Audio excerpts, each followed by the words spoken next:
Tudo começou quando o Comitê Olímpico anunciou que não integraria o futebol nos Jogos de Los Angeles em 1932, alegando que o futebol que conhecemos não seria tão apreciado por lá. Após o anúncio, membros da FIFA se reuniram e decidiram que a partir de agora o futebol teria o seu próprio torneio, também realizado de 4 em 4 anos, chamado de World Cup ou Copa do Mundo. 5 países se candidataram para sediar o torneio e dia 18 de julho de 1929, um ano antes da Copa, ficou decidido que o Uruguai teria essa honra como homenagem ao centenário de sua independência e seus 2 títulos olímpicos. A escolha de um país sul-americano para a realização do torneio não foi nada bem recebida pelos europeus, e mesmo com o governo uruguai se comprometendo a pagar todas as despesas dos participantes da Copa, vários países acabaram desistindo da disputa. Vale lembrar que o futebol ainda não era totalmente um esporte profissional, por isso vários jogadores, inclusive de seleções, tinham empregos paralelos. Por isso encararam uma viagem de navio que duraria semanas, ficando ao longo da competição meses longe da família e principalmente do trabalho, não era uma das melhores opções, mas ainda assim, Jules Rimet, presidente da FIFA, se manteve firme em sua decisão, já que uma Copa do Mundo realizada fora da Europa mostraria ao mundo, e principalmente ao Comitê Olímpico, a força do esporte a nível global.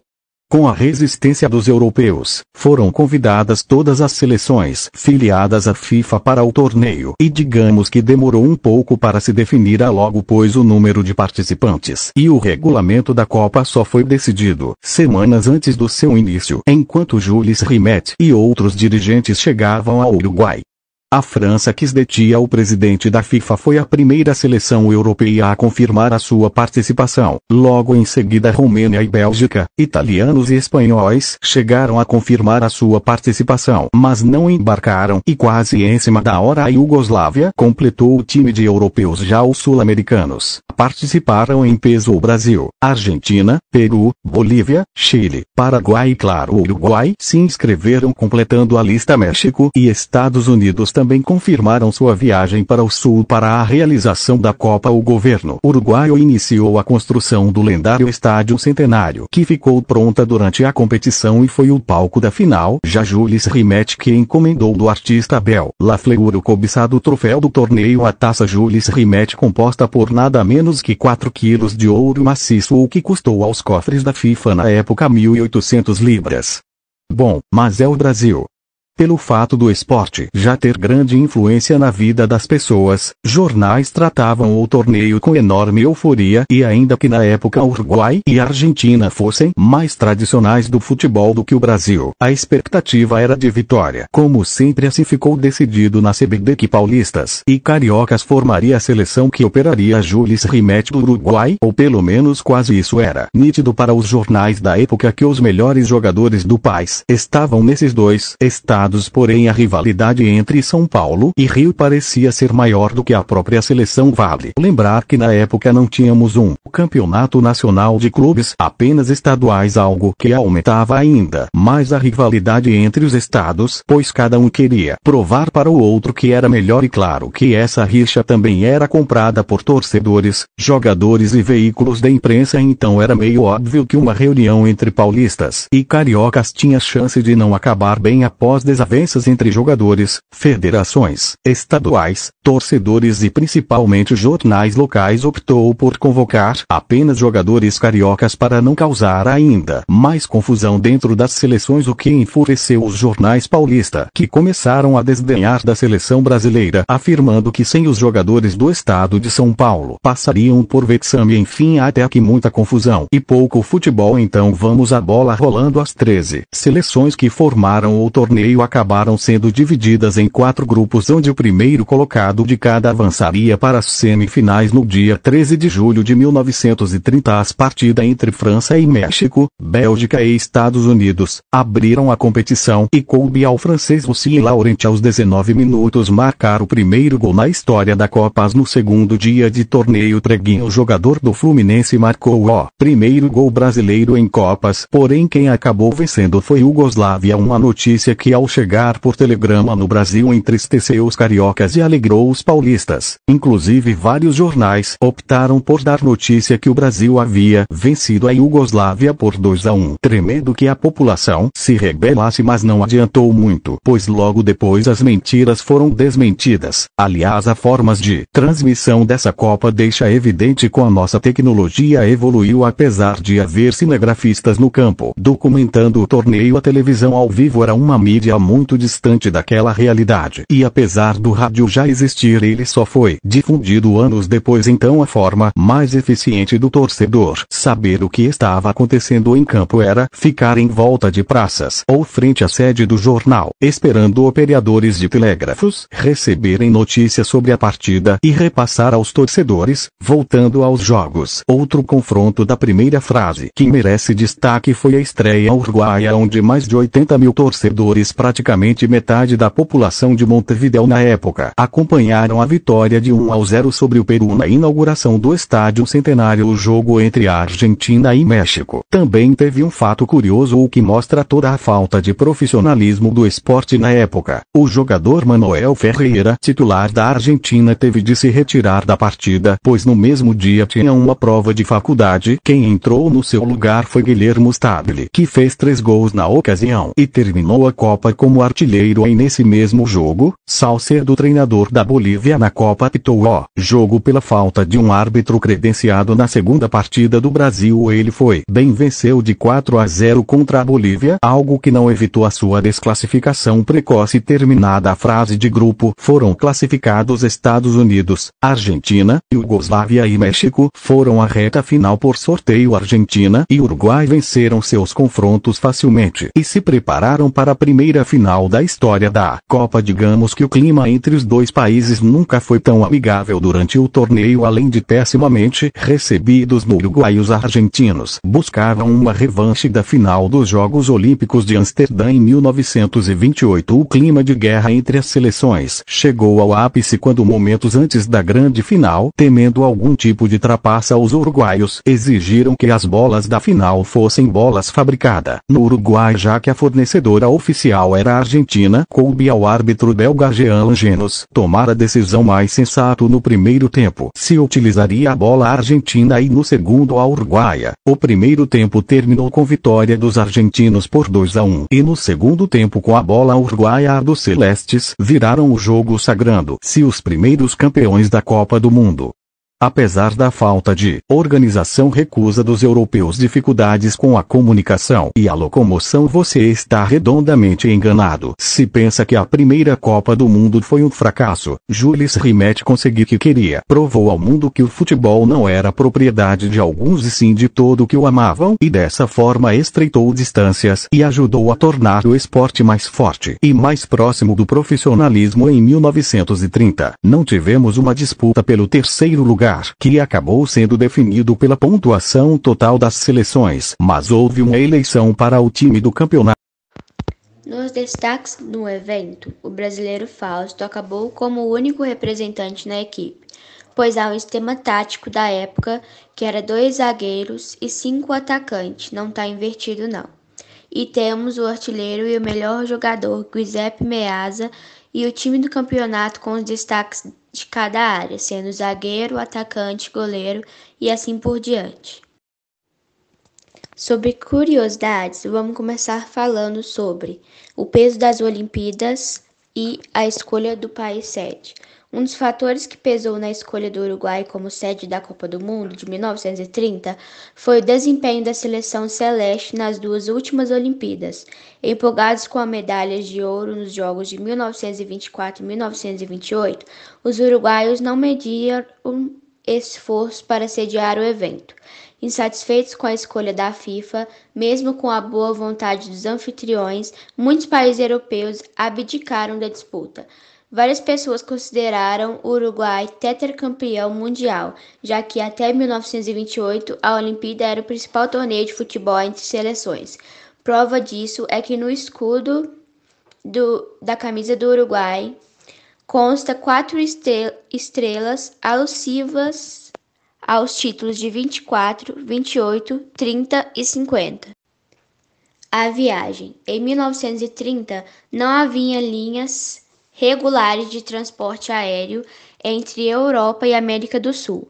Dessa maneira, o navio Conte Verde partiu de Genova no dia 20 de junho com a delegação da Romênia.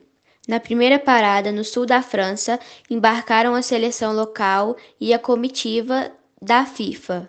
Em Barcelona, foi a vez da seleção belga subir no navio. No dia 2 de julho, no Rio de Janeiro, os brasileiros pegaram carona. Como a viagem era longa, sobretudo para os europeus, os jogadores faziam exercícios no próprio navio, mas sempre com certa desconfiança entre eles. Somente no dia 5 de julho, o Conte Verde desembarcou em Montevidéu. A seleção da Iugoslávia optou em viajar em um navio-correio, separado das demais equipes. O espaço era mais reduzido, os atletas mantinham a forma apenas com a ginástica, e a viagem foi mais longa, com saída no dia 17 de junho e chegada no dia 8 de julho. Estádio Centenário. O Estádio Centenário, batizado em homenagem aos 100 anos do Uruguai, foi construído para a Copa do Mundo de 1930.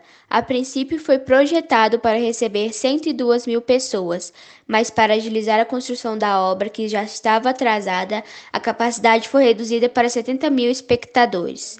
Essa mudança era realmente necessária, visto que o Centenário não ficou pronto a tempo hábil de receber os primeiros jogos realizados no estado Pocitos e Parque Central.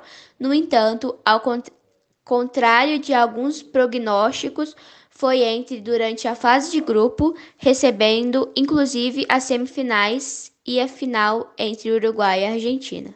Seleção Carioca.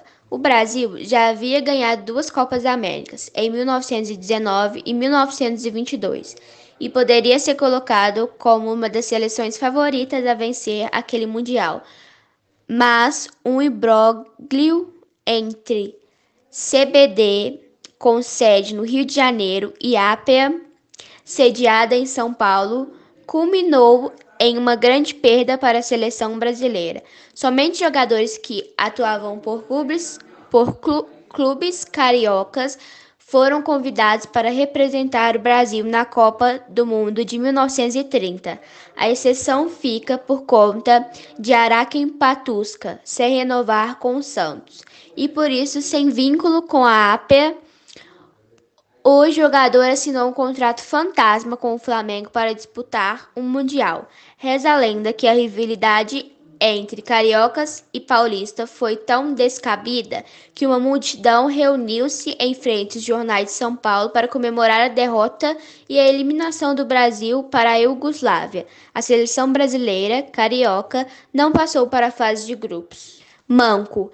Esse era o apelido de Héctor Castro, autor do primeiro gol do Estádio Centenário e do título do Uruguai na Copa do Mundo de 1930.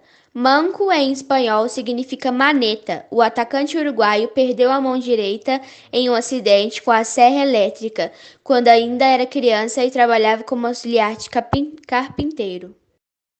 1934. Somente amadores da seleção brasileira. No episódio anterior, falamos de quase tudo que envolveu a Copa de 30, a criação da FIFA, o porquê da decisão de criar o Mundial de Futebol. Como acompanharam o primeiro episódio, sabem que na Copa de 30 um dos maiores entraves que se ocorreu para a realização do torneio foi a recusa dos europeus, que não gostaram da escolha do Uruguai sediar a competição. Pois bem, dessa vez 2 países europeus se candidataram oficialmente para a realização da Copa, e após a desistência da Suécia, ficou decidido de forma unânime que a Itália seria cedida à segunda edição da Copa do Mundo. E aí foi a vez de sul-americanos boicotarem a competição, na verdade um em especial, nada mais nada a menos que a atual campeã mundial, a Celeste Olímpica, que se recusou a disputar a Copa do Mundo na Itália como protesto pelo que boa parte dos países europeus fizeram na edição realizada no Uruguai. Foi a primeira e única vez que o atual campeão então não disputou a Copa seguinte. 31 seleções se inscreveram para a disputa do torneio, o que acabou se tornando um problema para a FIFA, já que na época comportar tantas delegações durante um longo período não era algo muito rentável assim. Foram criadas as eliminatórias, que serviriam para eliminar essas 31 seleções até que as 16 fossem definidas por critérios geográficos. A Europa acabou sendo sua maior parte das vagas, 12 no total, América do Sul 2 vagas, enquanto América do Norte e África ou Ásia 1 vaga. Vale mencionar que apesar de 4 seleções se inscreverem em nosso continente, Brasil e Argentina não precisaram disputar as eliminatórias para entrar na Copa, já que antes da disputa Chile e Peru já tinha desistido da competição.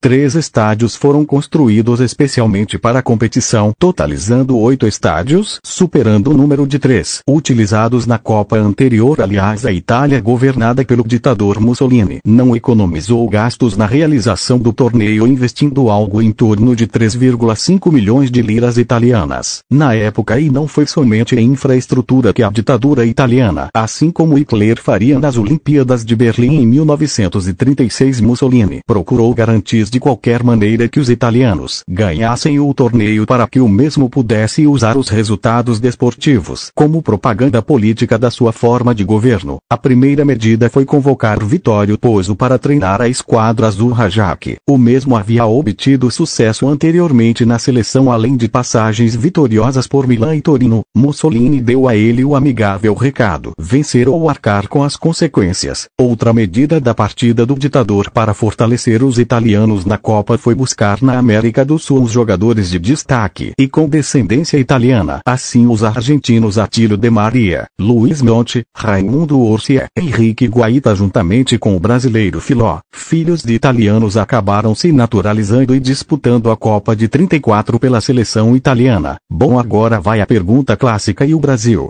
Se em 1930 a guerra era entre carioca e paulistas, agora o conflito era entre os que defendiam o profissionalismo e os que defendiam o amadorismo no futebol brasileiro, mais precisamente uma guerra entre a Federação Brasileira de Futebol, que defendia o profissionalismo, e a CBD, que defendia o amadorismo. Não à toa esse escudo tem ação familiar. Tentando explicar resumidamente, na década de 30 haviam os que viam o futebol puramente como um lazer ou um hobby, argumentando que o dinheiro corromperia os fundamentos do esporte. Por isso consideravam que não era certo um jogador ser tratado como um profissional, recebendo salários como um médico, um policial, um produtor de conteúdo web ético. Porém, naquela época, também havia os que já enxergavam o futebol como um negócio, e para um negócio ser rentável e sucedido eram necessários profissionais que se dedicassem integralmente a ele, não amadores. Após idas e vindas de discussões e de negociações, a FBF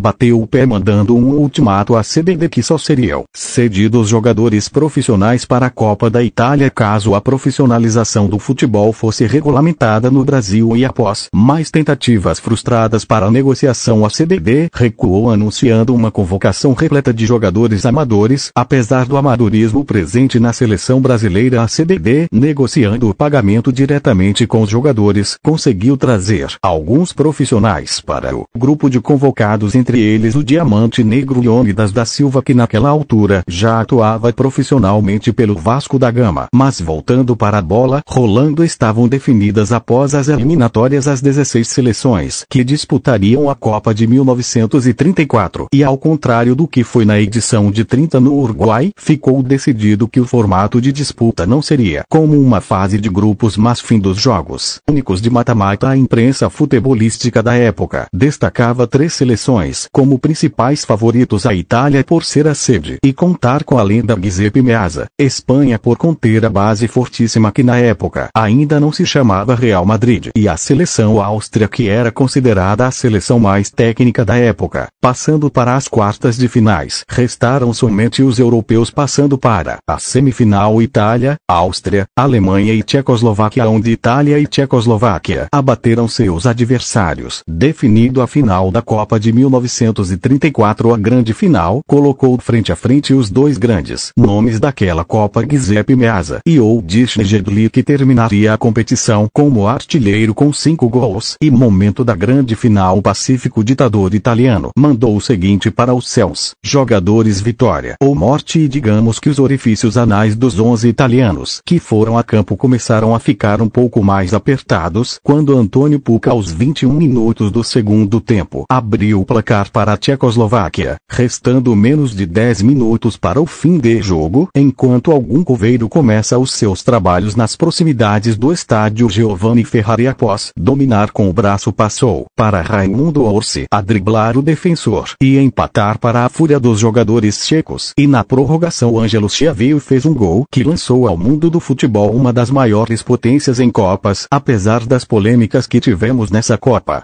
A Copa do Mundo de 1924 nos contou como uma melhor preparação e organização, infraestrutura e cobertura, já que pela primeira vez a Copa foi transmitida via rádio, com finais chegando em mais de 15 países, mas a olhos históricos não é tão bem vista quanto o anterior, pois infelizmente, assim como nas Olimpíadas, não serviu apenas para celebrar o esporte, mas também para mascarar formas de governo sangrentos que visavam no evento apenas demonstrar uma, entre aspas, soberania sobre outros países. A seleção do Egito acabou entrando para a história ao se tornar a primeira seleção africana a disputar uma Copa do Mundo. Curiosamente, os egípcios só voltariam a disputar outro Mundial na Copa de 90, novamente realizada na Itália. Tivemos uma disputa pelo terceiro lugar, onde a Alemanha engoliu a Áustria, vencendo por 3-2. O tcheco Odysseas foi o artilheiro com 5 gols no total. Giuseppe Meazza acabou sendo como melhor jogador. A Copa do Mundo seguirá cumprindo seu objetivo de estreitar distâncias no futebol, ainda que a Europa, entre aspas, paz que só duraria por mais uma edição do Mundial. Dos destaques do evento, temos o artilheiro e o melhor jogador Giuseppe Meazza, e o time do campeonato com os destaques de cada área, sendo zagueiro, atacante, goleiro e assim por diante. País sede: propaganda fascista. O futebol já era bastante popular na Itália, e o primeiro-ministro populista Benito Mussolini enxergava o esporte também como uma ferramenta de promoção do governo fascista. Em 1930, a FIFA oficializou o país como sede da próxima Copa do Mundo. O sucesso da primeira edição obrigou a FIFA a realizar as eliminatórias. Em represália ao boicote que sofreu em 1930, o Uruguai decidiu ficar de fora, e é até hoje o único campeão mundial a não defender o título. Itália de Babel. A Itália era forte candidata ao título, não apenas por conta da força da torcida e pela pressão sobre os árbitros. Os anfitriões foram beneficiados pela arbitragem em alguns jogos. Outro fator determinante era a facilidade para conseguir a naturalização italiana. Para defender a Azzurra, era preciso apenas ter sobrenome italiano. Dessa maneira, 5 estrangeiros jogaram pela Itália, entre eles o argentino Luizito Monti, vice-campeão em 1930, e o brasileiro Anfilógeno Guarizi Marques, ou Filó. CBD versus FBF. O futebol brasileiro vivia a transição entre as eras amadoras e profissionais, fase essa que já previa premiações ou salários aos jogadores. Duas grandes entidades regiam o futebol no país: a CBD, Confederação Brasileira de Desportos, e a FBF, Federação Brasileira de Futebol.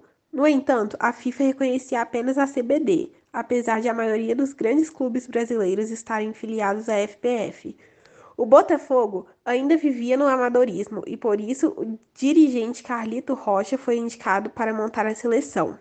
Para tentar formar uma equipe, a saída encontrada pelo Cartola foi contratar jogadores apenas para a Copa do Mundo. Os clubes não viram a estratégia com bons olhos e, mais uma vez, o Brasil foi para o Mundial sem a força máxima. Dos 17 convocados, 15 pertenciam ao Botafogo, Vasco ou São Paulo. Óculos em campo. Já ouviu falar do suíço Leopold Kohlhaas? No jogo entre a Holanda e a Suíça pelas oitavas de final, ele se tornou o primeiro jogador a usar óculos em Copas do Mundo.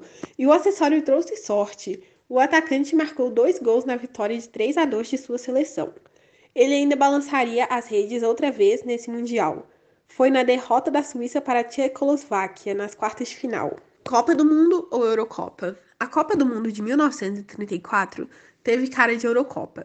Isso porque 12 das 16 seleções eram do velho continente. O Egito, que estreava com a África nas Copas, a Argentina, Brasil e Estados Unidos eram os intrometidos.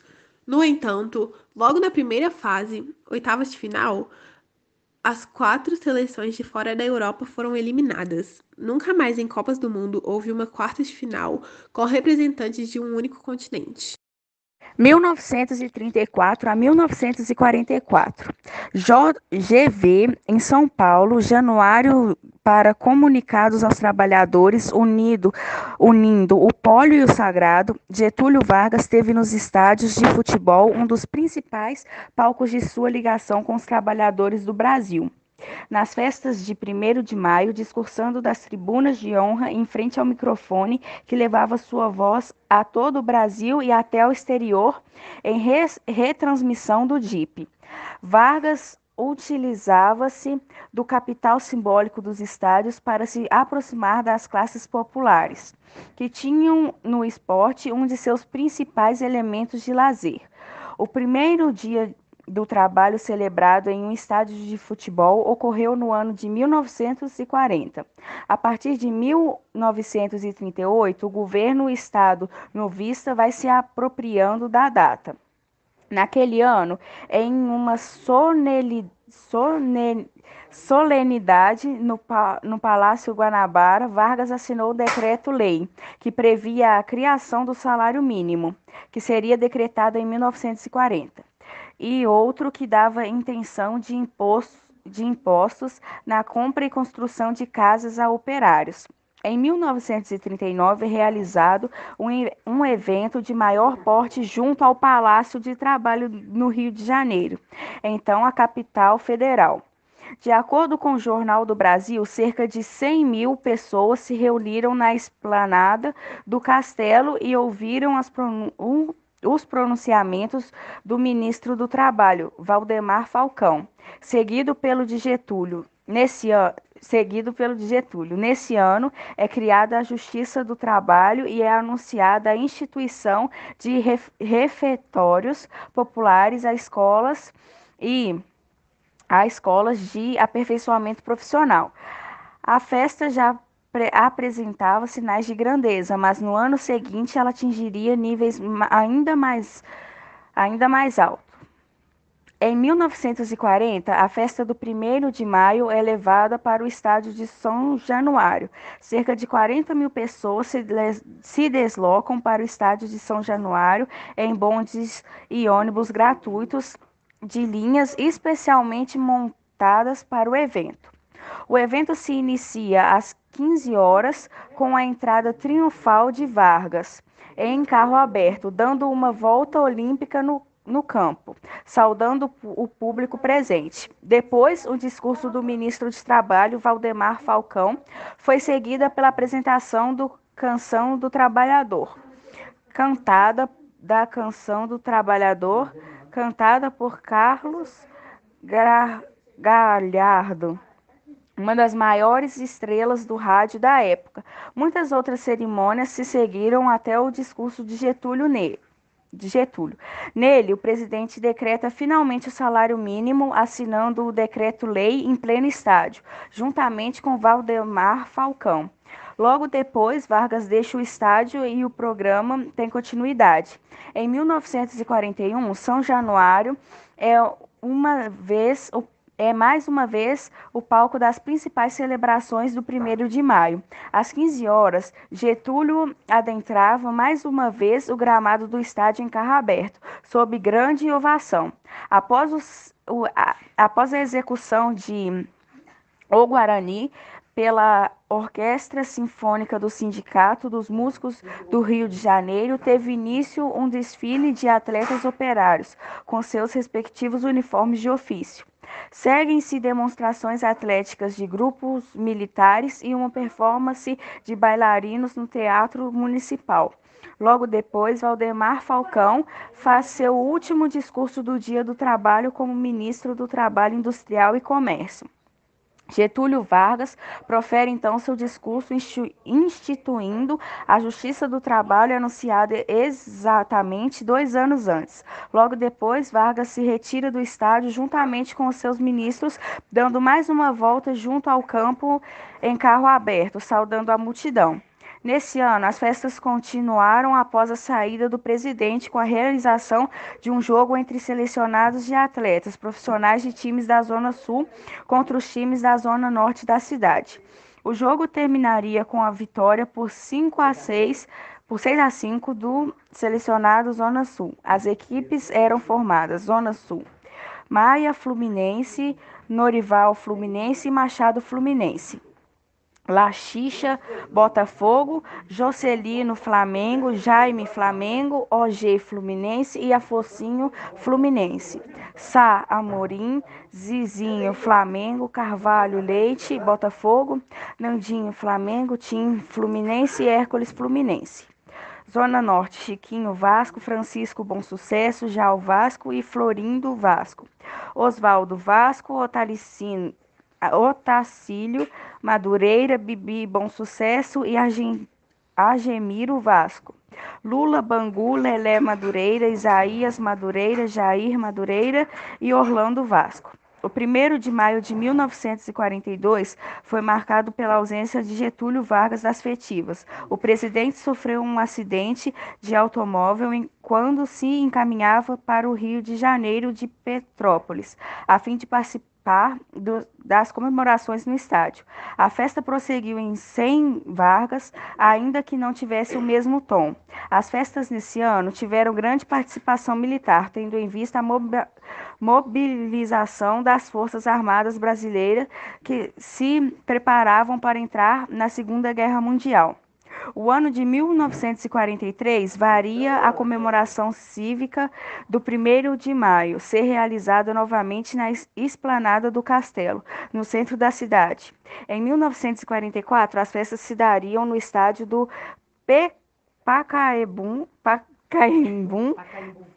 em São Paulo, com a presença de Getúlio, que levaria a festa cívica de volta para o São Januário no ano seguinte. Em 1945, de volta ao São Januário, o tom dos discursos já demonstrava a proximidade do fim do Estado Novo, com o processo eleitoral já demarcado após desfiles de trabalhadores, meninos escolteiros, dos times de futebol, dos sindicatos e outras demonstrações. Getúlio chega ao estádio e faz seu discurso aos trabalhadores. Não é de se estranhar, assim, a proximidade que a imagem de Getúlio de São Januário assumiu junto a de Getúlio, como um de seus mais significativos palcos políticos. Em 8 celebrações do 1º de maio realizadas durante o período do Estado Novo, 4 foram realizadas no estádio, sendo outra realização do Pacaembu, estádio municipal de São Paulo construído sob o governo de Vargas. Assim, não é de se estranhar em que o seu retorno à presidência através de eleições realizadas em 1950. Getúlio retomasse ao estádio que o marcou no 1º dia do trabalho sob o seu novo mandato, em 1951. A celebração da data adotada por Getúlio como simbólica de seu governo foi eivada de confrontos esportivos como os jogos Itu FC de Vila Isabel 1-0, Del Castillo FC, cronista de rádio 2-0, cronista de jornais e artistas de rádio do Rio de Janeiro 1-1, artistas de rádio de São Paulo. Seguiram-se desfiles operários e um acalorado discurso de Vargas, que voltava aos braços dos trabalhadores do Brasil. 1952 veria a última festa a ser realizada por Vargas no escritório do Vasco da Gama no Dia do Trabalho. Ainda que o Maracanã já estivesse em pleno uso, a ligação simbólica de São Januário com Getúlio tornava o local mais propício à celebração do evento. A parte esportiva contou com os jogos de futebol e com a apresentação de basquete dos Harlem Trotters. Seguido de um show de músicas populares, a festa andou Ainda contou com a entrega, por parte de Vargas, de medalhas de ouro e de diplomas de mérito do trabalho aos jogadores da seleção brasileira campeã do Pan-Americano do Chile. Os 2 anos seguintes seriam anos críticos para o governo de Vargas, que se suicidaria em agosto de 1954, deixando São Januário órfão de seus discursos. Ao decorrer de todo o trabalho, concluímos que a ideia é de mostrar o quanto o futebol é capaz de traduzir os dilemas nacionais políticos, sociais e econômicos desde a época em que ele chegou ao Brasil. É um retrospecto da história republicana brasileira ao longo desse século, do futebol no Brasil, com coincidências evidentes no modo que o futebol era praticado e como ele se organizava no Brasil e quem ele atraía como jogadores, clubes, como eles se formaram, tem toda uma referência para a vida nacional do aspecto econômico e político. Então mostra essa trajetória ao longo dos 100 anos, tanto do futebol quanto da República. Agora sabemos porque o futebol explica o Brasil.